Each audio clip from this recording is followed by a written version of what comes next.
इस संस्कृति में दो संस्कृतियां हैं, एक वैदिक संस्कृति और एक श्रमण संस्कृति। वैदिक संस्कृति में एक आया है कि जितने बड़े राजा हैं, इन राजाओं को कोई ना कोई एक महायज्ञ करना अनिवार्य होता था। बड़े राजा होते थे तो वे अश्वमेध महायज्ञ करते थे। उस यज्ञ किए बिना और राजा की पूर्ण सफलता नहीं मानी जाती थी। और या यूं कहो, राजकार्य में किए हुए जो कुछ कार्य होते हैं, उन दोषों से मुक्ति यदि वह यज्ञ नहीं कर पाता है तो उसकी मुक्ति नहीं होती थी, उसकी अच्छी गति नहीं होती। ऐसा ही यही प्रसंग श्रमण संस्कृति में चक्रवर्ती के लिए कहा गया कि तुम 6 खंड का राज्य करते हो, राजनीति करते हो। यदि आप कल्पद्रुम महामंडल विधान किए बिना जो चक्रवर्ती जीवन का अंत करता है, उसकी सद्गति नहीं होती। अनिवार्य कहा, जितने विधान होते हैं प्राय देवताओं के द्वारा होते हैं। इंद्रध्वज महामंडल विधान, जिनका शास्त्र में नाम आता है, त्रिलोक तिलक महामंडल विधान, क्योंकि इनमें अकृत्रिम चैत्यालयों की वंदना होती है और अकृत्रिम चैत्यालयों की वंदना ज्यादातर देवता करते हैं। महाविधानों में शिष्य चक्र मंडल विधान एक भक्ति है, वो विधान की संज्ञा पाता है, लेकिन वो एक भक्ति है, एक नैमित्त, लेकिन एक पर्व का है। लेकिन कल्पद्रुम महामंडल विधान चक्रवर्ती के जीवन में किए हुए जितने भी आरंभ परिग्रह के दोष हैं, वो कल्पद्रुम मंडल विधान करने के बाद ही उसको कहा जाता है कि चक्रवर्ती सद्गति को प्राप्त हुआ। और यह विधान मात्र ओरिजिनल मनुष्यों का ही है, ओरिजिनल मनुष्यों का। और विधानों में मनुष्यों की मुख्यता नहीं होती। हर विधान में स्वधर्म इंद्र की महत्ता होती है। मात्र कल्पद्रुम महामंडल विधान में चक्रवर्ती की महत्ता होती है, मानव की महत्ता। जितने विधान होते हैं उनमें प्राय इंद्रों की बात कही जाती है, लेकिन इसमें चक्रवर्ती। आप लोग गृहस्थ हैं, आप गृहस्थ के ही राजा हैं।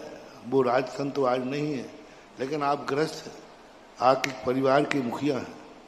मैं तो ये कहना चाहूँगा, जितने बड़े आदमी होते हैं, जिनके व्यापार ज़्यादा होते हैं, जिनकी फैक्ट्रियाँ ज़्यादा होती हैं, जिनके बहुत बड़े बड़े माइंस होते हैं, जिनके बहुत बड़ी बड़ी जमीन जायदाद होती हैं, उनको मरने के पहले एक कल्पद्रुम महामंडल विधान जरूर करना चाहिए,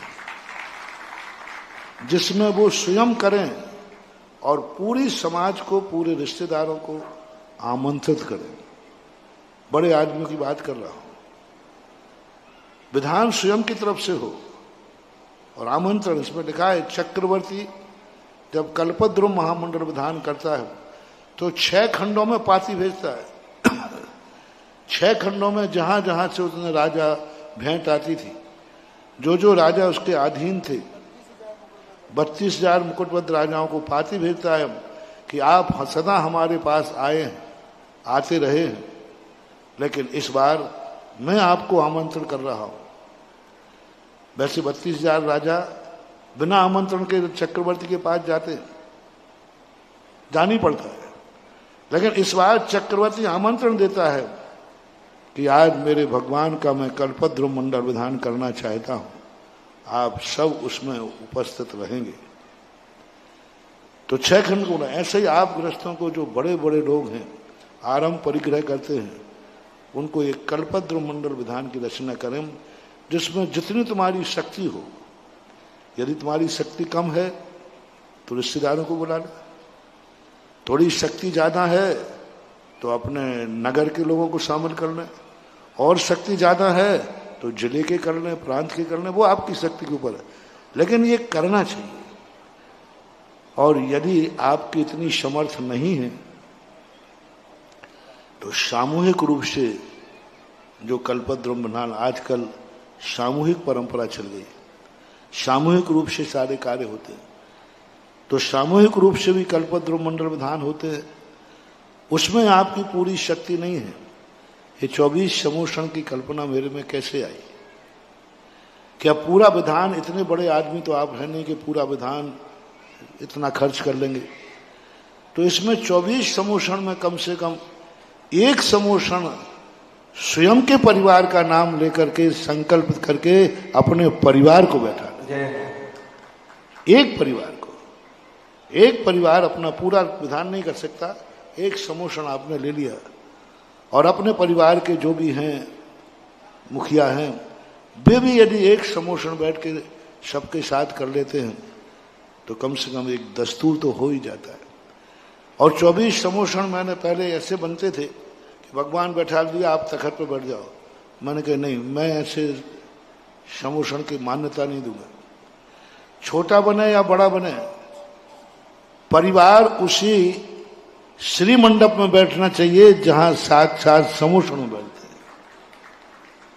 छोटा बनाओगे तो भी बैठने की मजबूती इतनी बनाओ कि उनके परिवार के 2-5 सदस्य उसी अंतिम भूमि, अष्टम भूमि में बैठ करके पूजा कर सके। और ये बात जब गुना में जब हुई थी, गुना चतुर्मास में,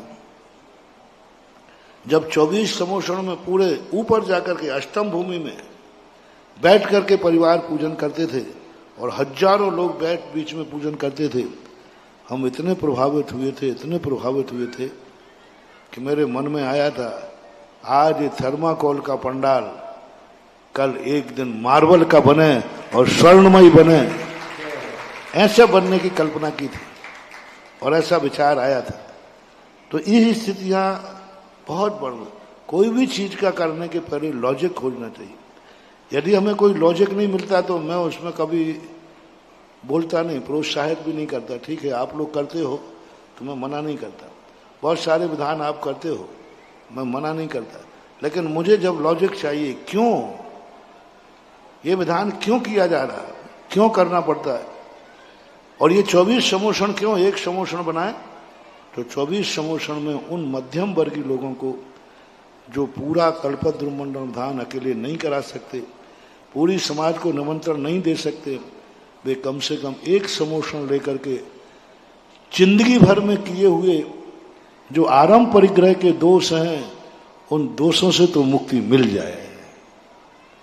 क्योंकि आपका छोटा व्यापार है, छोटी गृहस्थी है, छोटा है, तो कम से कम छोटे रूप में ही सही, कम से कम आपने बड़ा नहीं कर पाए, दस्तूर तो कर दिया कि मैंने कल्पद्रुम मंडल विधान में पूर्ण समूषण लेकर के बैठा था, और तुम्हारी शक्ति है तो बड़ा समूषण में बैठनी चाहिए।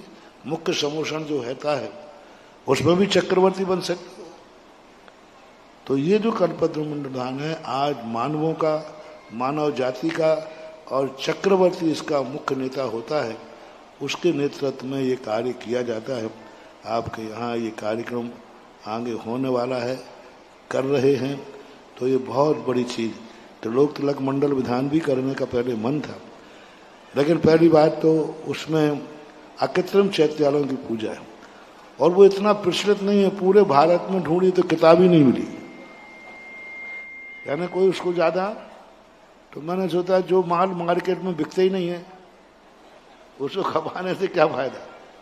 तो फिर कल्पद्रुम मंडल विधान की चर्चा आई, 24 कल्पद्रुम पूरे उसी में बैठ करके होगा। तो 3 क्वालिटी बता दी मैंने।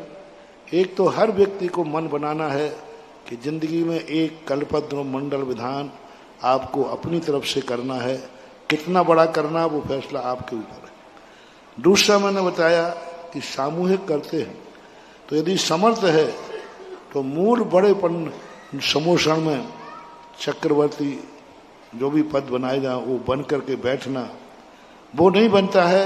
छोटे समूषण में बैठना ये भी नहीं बनता है, तो पूरे सागर के हर घर के जैनी से मैं कहना चाहूंगा कि सामान इंद्र बन करके भी यदि कल्पद्रुम में बैठते हो तो आज अनुमोदना से इंद्र बन जाना, कल तुम्हारी शक्ति इतनी हो जाएगी कि एक दिन तुम समोषण विधान करने लायक हो जाए। मान लो बीच में जो हजारों इंद्र बैठेंगे, इनका क्या? ठीक है, हमारी शक्ति नहीं है कि हम एक पूरा कल्पद्रुम मंडल विधान ले सके, हमारी शक्ति नहीं है कि हम बड़े विधान में बैठ सकें, तो हम साधारण इंद्र बन जाएं। लेकिन साधारण इंद्र बने कल्पद्रुम महामंडल विधान में, और वहां जो तुम्हारी शक्ति असमर्थ होने के कारण तुम छोटे इंद्र बने हो, तो कल्पद्रुम का अर्थ होता है कल्प वृक्ष, कल्प वृक्ष। और उस वृक्ष की छाया में बैठ करके तुम पूजा करोगे तो नियम से एक दिन तुम्हारी वैसी शक्ति आएगी कि तुम बड़े समोषण में बैठ करके भी पूजा कर सकोगे। इसलिए कैसा भी करके पूरे सागर में एक एक घर में ये आवाज जाना चाहिए। मैंने 10 लाख क्षण पर्व के पहले भी कहा, मेरे लिए विधान नहीं है, मुझे विधान की कोई जरूरत नहीं है, और मेरे विधान की मुझे जरूरत नहीं, ना मैं विधान में करवाता हूं, ना मेरे कई चतुर्मास निकल जाते हैं, विधान कोई जरूरत करते ही नहीं, क्योंकि मुझे मतलब ही नहीं। लेकिन विधान तुम लोगों के लिए इतना मतलबकारी है, इतना मतलबकारी है कि तुम आराम परिग्रह से रहित हो नहीं पाओगे, तो कम से कम कल्पद्रुम मंडल विधान को अपने जीवन में, तो ऐसा एक घर भी सागर का नहीं बचे जिस घर से एक जोड़ा कम से कम उसमें ना बैठे। जोड़े में पति पत्नी भी हो सकते हो, भाई बहन भी हो सकते हो, माँ बेटे भी हो सकते हो, एक पुरुष और एक महिला, 2 महिलाएं नहीं, 2 पुरुष नहीं। जोड़े का अर्थ है भाई बहन, माँ बेटे, या फिर पति पत्नी बैठ ही सकते हो।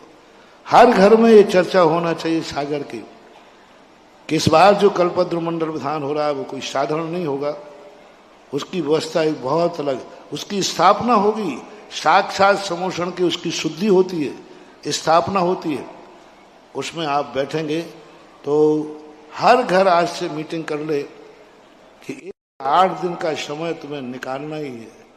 देखो, जिन्होंने शिविर की बात मैंने कही थी, जिन्होंने शिविर इस बार 10 दिन का समय निकाल लिया, वो आज इतने आनंद में, महाराज यदि यह शिविर चूक जाता तो हमारी जिंदगी की बख्श सबसे बड़ी निधि चूक जाती।